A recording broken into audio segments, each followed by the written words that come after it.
أشهد أن لا إله إلا الله.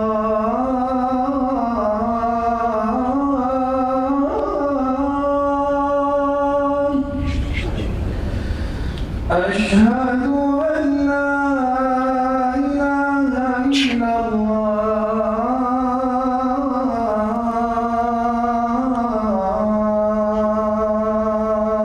أشهد أن لا إله إلا الله. أشهد أن محمدًا رسول الله.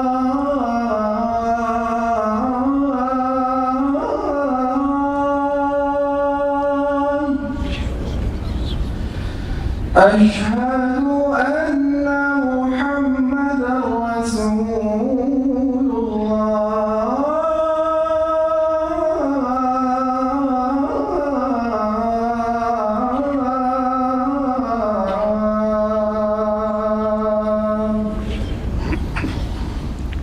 حي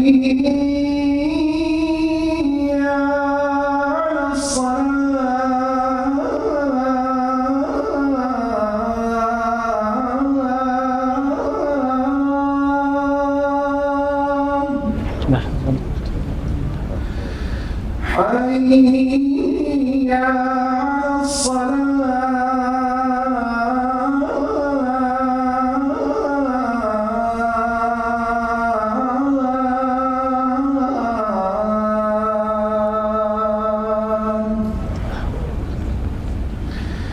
حي على الفلاح.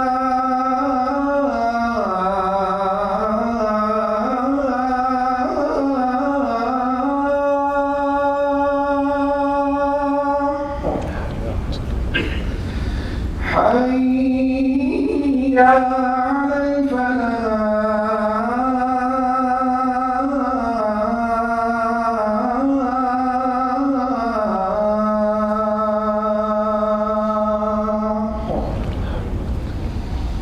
الله أكبر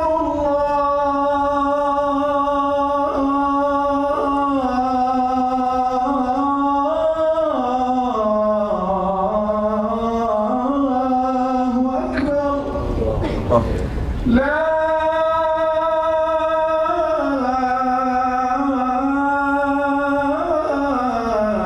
إله إلا الله.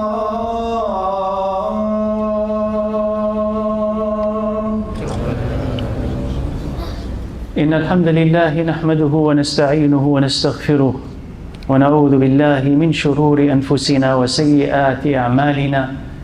من يهده الله فلا مضل له ومن يضلل فلا هادي له. وأشهد أن لا إله إلا الله وحده لا شريك له وأن محمدًا عبده ورسوله صلى الله عليه وعلى آله وصحبه وسلم. أما بعد، فإن خير الحديث كتاب الله تعالى، وخير الهدي هدي محمد صلى الله عليه وسلم، وشر الأمور محدثاتها، وكل محدثة بدعة، وكل بدعة ضلالة، وكل ضلالة في النار. أما بعد، قال رسول الله صلى الله عليه وآله وسلم: طلب العلم فريضة على كل مسلم. He said, alayhi salatu wasalam, seeking ilm, seeking knowledge is an obligation on every Muslim. And that is an obligation that we often overlook. We may know of some obligations, but that actually seeking knowledge is an obligation, and not that only it's an obligation, but on every single Muslim. Prompts us to ask ourselves, where am I when it comes to this obligation? That if I, as an individual, every and each one of you, has to seek knowledge according to the statement of Rasulullah sallallahu alaihi wasallam. Is that a concern? Is that something that we are fulfilling? Do we feel the need to do that? Once, so that we understand why. Once the Prophet ﷺ was sitting in the masjid, somebody came in and they started praying.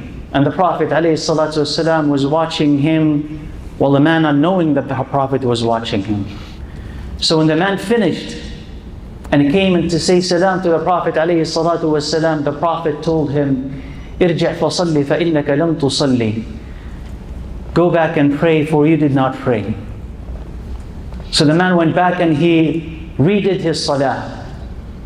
And then came back to the Prophet ﷺ, and the Prophet said again, "Irji' fasalli fa innaka lam tusalli." Go back and pray, you did not pray.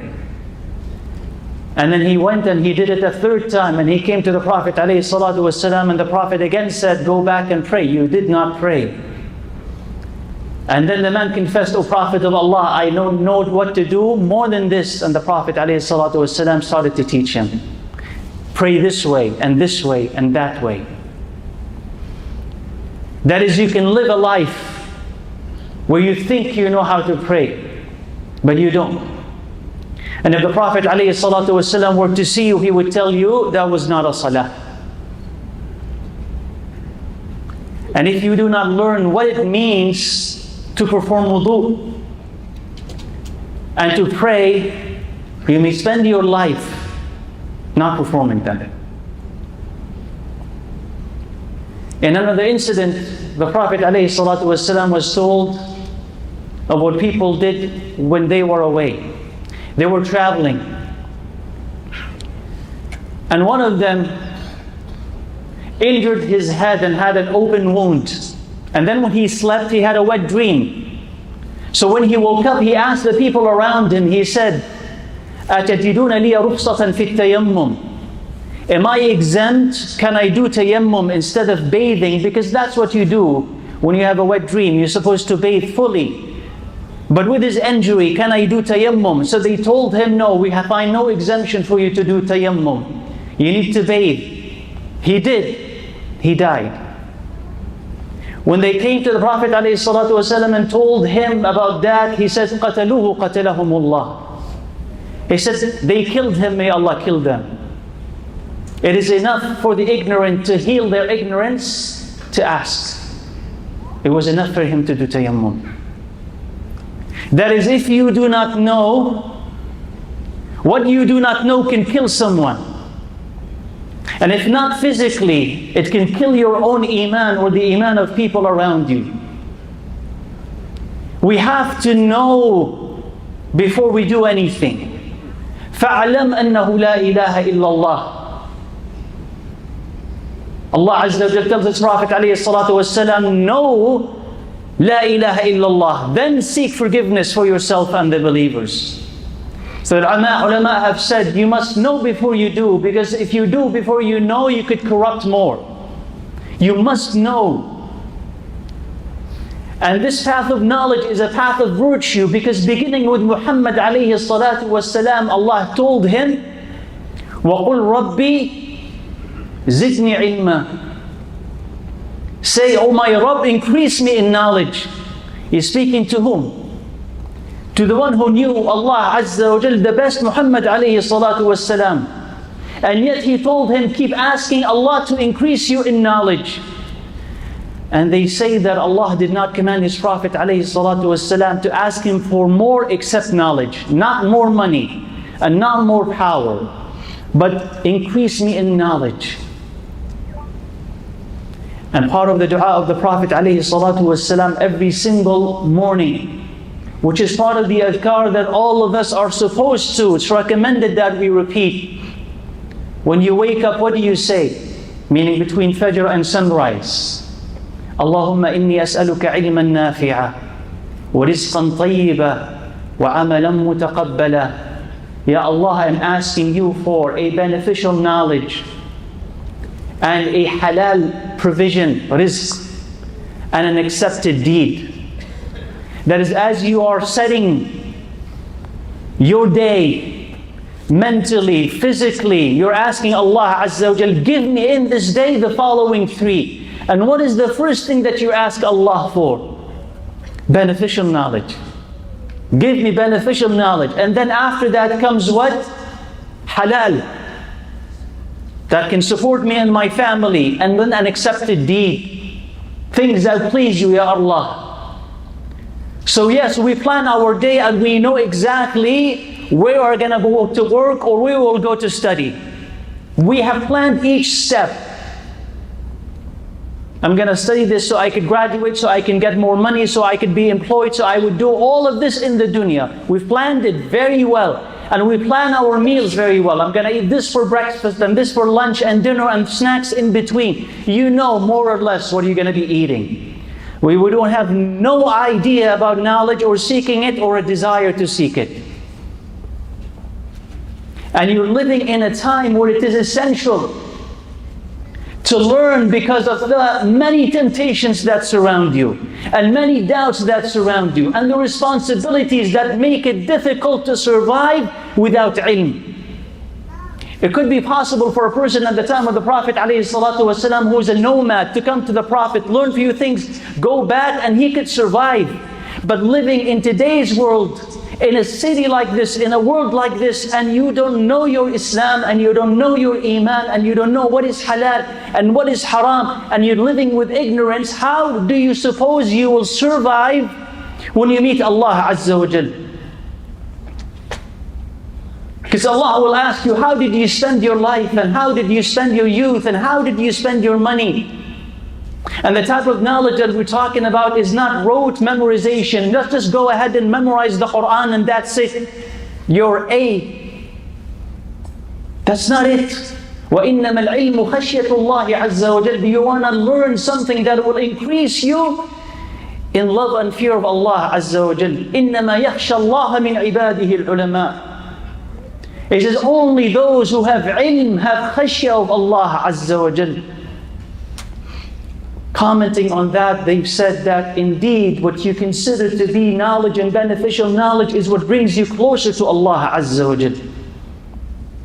If you memorize an ayah, but it doesn't bring you closer to Allah Azza wa Jal, you have to reconsider what you were doing. If you read a hadith, but they don't increase you in khashya, what are you learning? But you want to learn the thing that moves your heart and moves your eyes to tears, and brings you closer to Him subhanahu wa ta'ala and away from the dunya and obsession with it. من سلك طريقا يلتمس فيه علما سهل الله له به طريقا إلى الجنة. He says the one, he said alayhi salatu wassalam, if you seek a path of knowledge, by that Allah will ease you into paradise.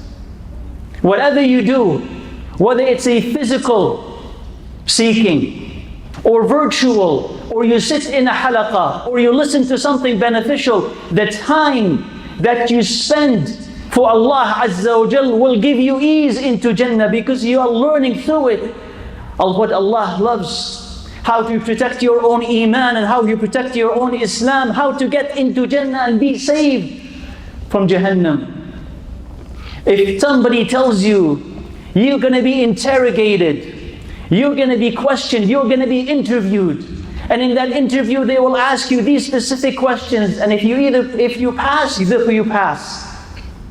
But if you fail, woe to you if you fail. Whether it's for a job or for admission, but something worldly and something instrumental in your life. Study for it if you wish or not. If it's instrumental and pivotal, we'll study. طيب. In our grave, we will be asked, Man Rabbuka ma dinuk? And you'll be asked, who is Muhammad alayhi salatu wasalam? What did you used to believe about him? If you don't know these things, how will you answer that question? And don't say, I know it now. But I mean really know it. To really believe it, to really live it. Because anyone who can ask you right now, who's Allah, you tell him. But when you panic, when you're in distress, who is Allah? Is the dollar or Allah? Who comes first? Because that's the question you ask yourself. Because right there, 6 feet under, you're not going to answer based on what you've memorized. You're going to answer based on what you lived. And you cannot live it if you don't know what it is. So Allah Azza wa Jalla is going to ask us, who is your Rabb? And you will be alone. There's no one to feed you the answer. There's no one to give you company. You'll be alone. Who is your Rabb?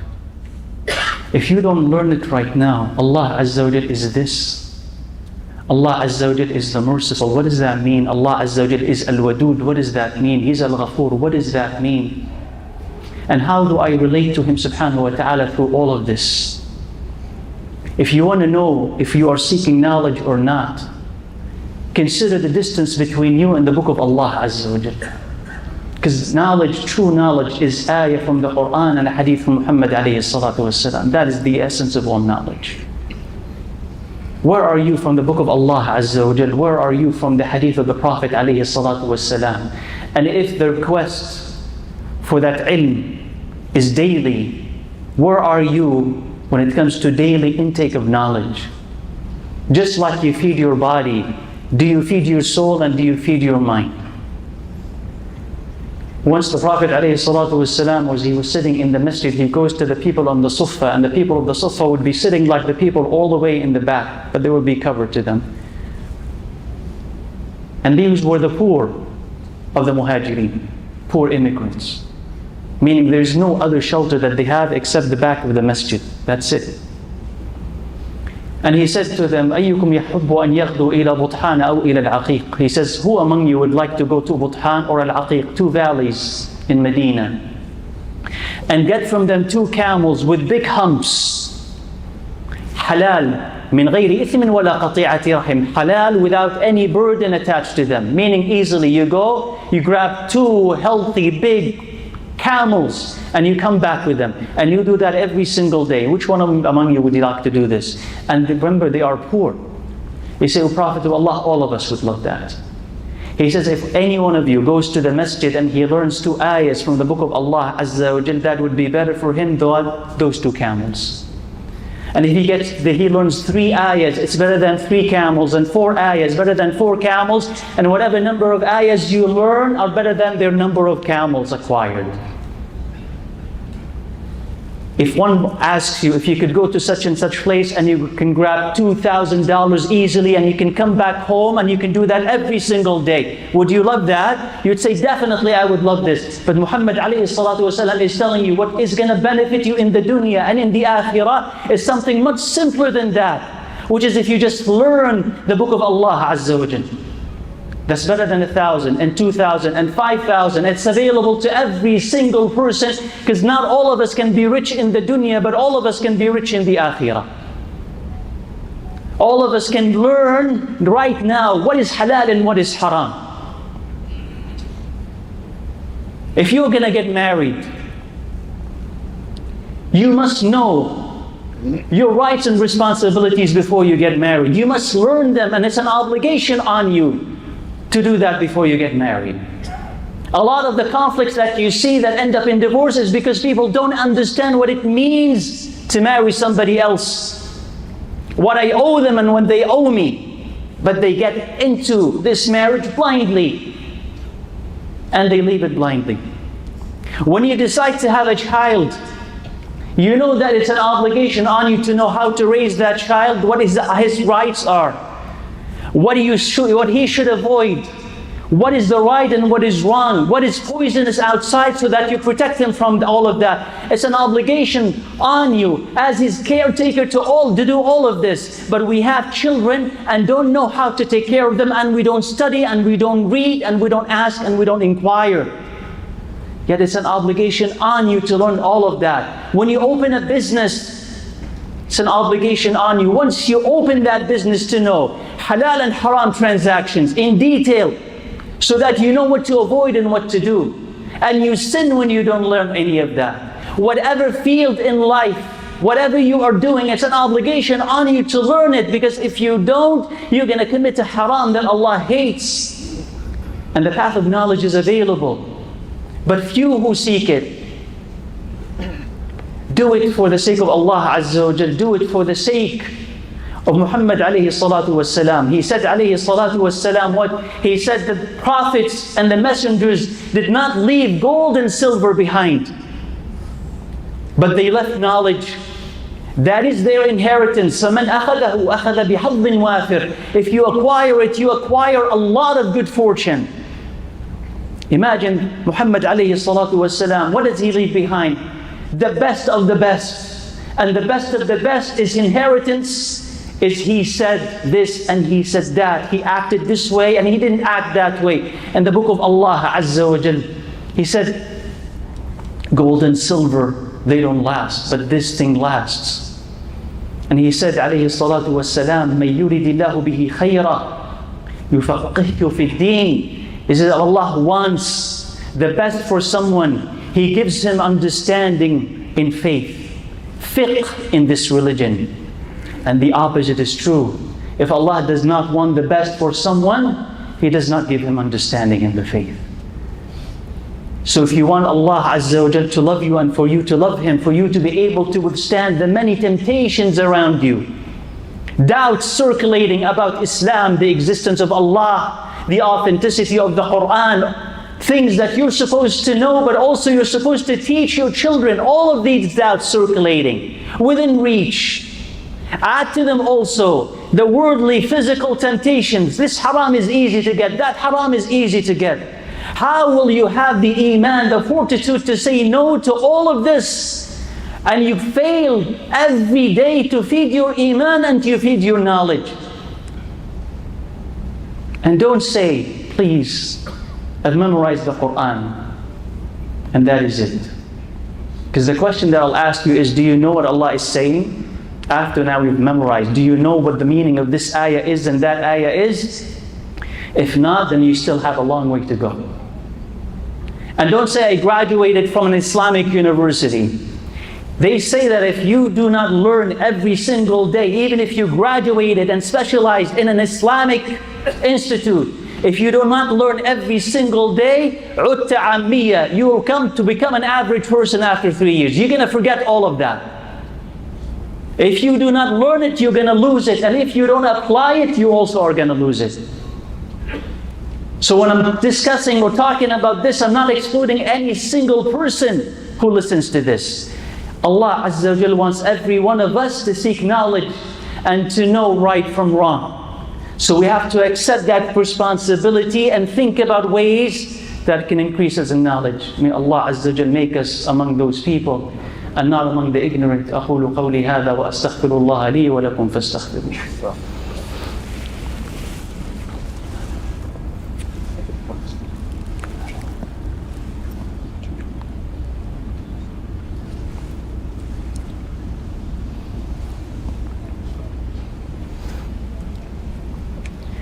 الحمد لله رب العالمين حمدا كثيرا طيبا مباركا فيه وأصلي وأسلم على رسوله محمد وعلى آله وصحبه وسلم.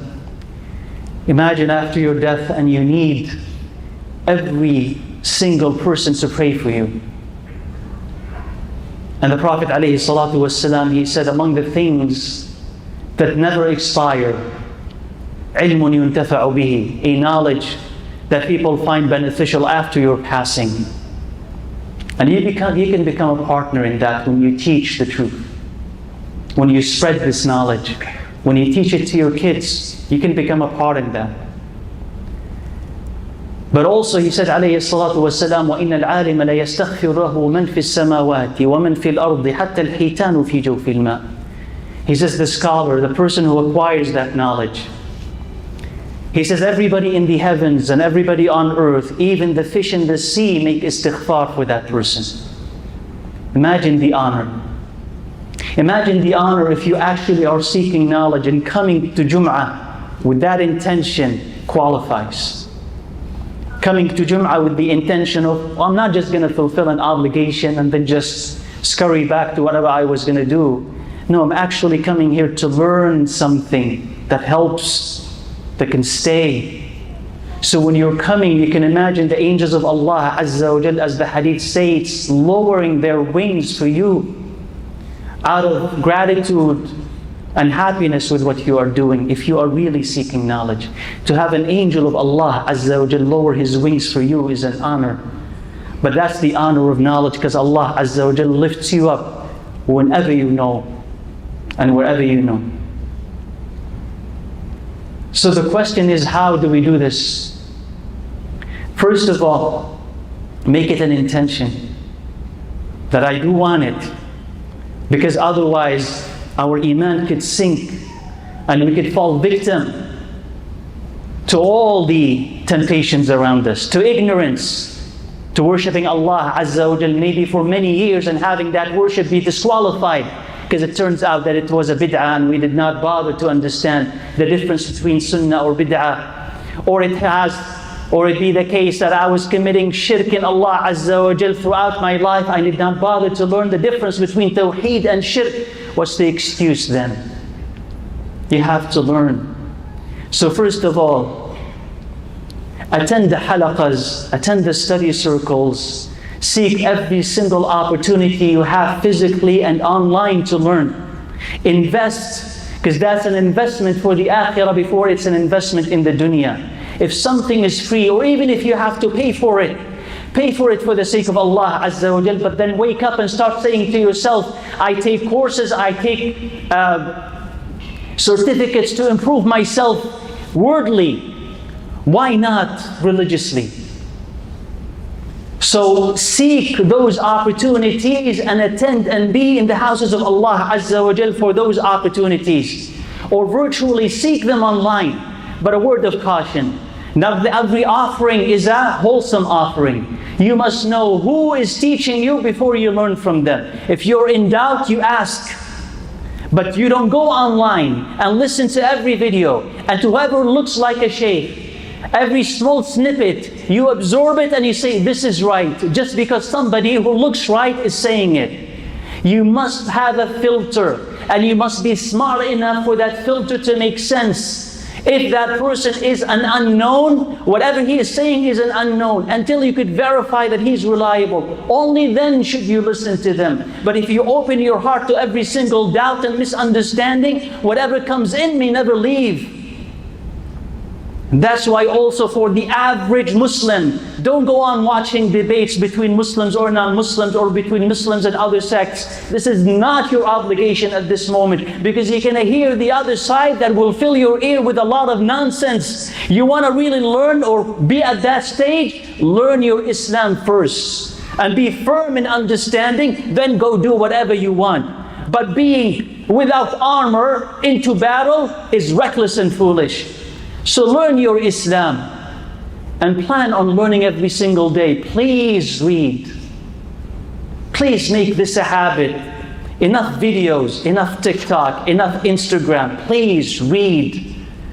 Plan every single day that you will open your Mus'haf, you will read the translation, the Quran and the translation with it, or the Quran and the commentary. One single page every day, but make it a habit. And next to it, have a book of hadith. Just open it. 2 pages. Hear the words of the Prophet ﷺ every single day. It will transform you. Yes, it's going to need patience and commitment and a lot of dua, but it will transform you. If you're feeding your soul foolishness, you're going to become a shallow, superficial, foolish person. But if you feed them Islam, you will see the difference in a week, in a month, in a year. You will see the difference. So every single day, please have the patience to sit without distraction. And I know that we are suffering today from a short attention spans, a lot of impatience. But we have to re-educate ourselves. Away from your phone. Sit and read. And be a model for your children. Teach them, please, to read and make it a long life habit, so that they be committed to Islam and they be constantly learning and growing. So ask Allah Rabbal Alameen, Arhamar Rahimin, Ya Allah, make us of those who seek knowledge. Make us of those who seek knowledge for your sake. Make us of those who seek knowledge for your sake, Rabbal Alameen. Ya Allah, elevate us with what you know. Make us, Ya Rabbal Alameen, resurrect us among the scholars and the seekers of knowledge, Ya Rabbal Alameen. Ya Allah, Rabbal Alameen, give us the best of intentions in the dunya, Ya Arhamar Rahimeen. Make us of those who use their time in the best ways, wisely, Ya Arhamar Rahimeen. Ya Allah, we ask you to cleanse our hearts, fill them with Iman. Ya Allah, cleanse them from attachments to this dunya and reattach us to the akhirah, Ya Rabbal Alameen. Ya Allah, make your words, the Quran, the most beloved words to us, and make the guidance of Muhammad alayhi salatu wasalam the supreme guidance in our life.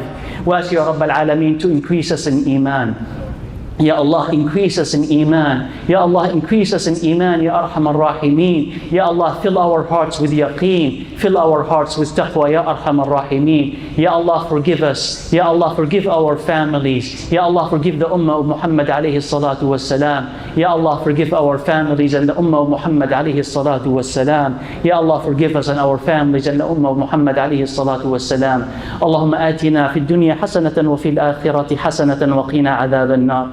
اللهم أصلح لنا نياتنا اللهم أصلح لنا نياتنا اللهم أصلح لنا نياتنا اللهم أصلح لنا نياتنا رب العالمين. اللهم اغفر لنا ذنوبنا يا أرحم الراحمين. اللهم إنا نعوذ بك من الشرك والبدعة وما يغضبك يا أرحم الراحمين. اللهم نسألك ممن سلك طريقا يطلب فيه علما وسهل لنا اللهم به طريقا إلى الجنة. اللهم ارفعنا بما علمنا رب العالمين. اللهم علمنا ما ينفعنا وانفعنا بما علمتنا وزدنا علما. اللهم علمنا ما ينفعنا وانفعنا بما علمتنا وزدنا علما. اللهم علمنا ما ينفعنا وانفعنا بما علمتنا وزدنا علما. وأقم الصلاة.